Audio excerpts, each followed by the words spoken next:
Hello guys, আশা করি সবাই তোমরা খুব ভালো আছো। আমিও খুব ভালো আছি। তা আজকে যে জায়গাটা এসেছি সেই জায়গাটা হয়তো তোমরা বুঝতেই পারছো যে আমি কোথায় আছি।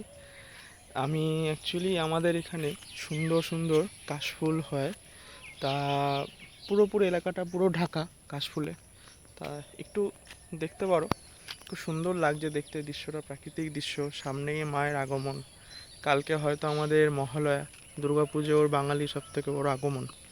তা এখন আমরা দেখব কাশফুল কত কি আছে না আছে এখানে। এই দেখতে পাচ্ছ এটা কাশফুলের বাগান, জাস্ট অসাম লাগছে দেখতে।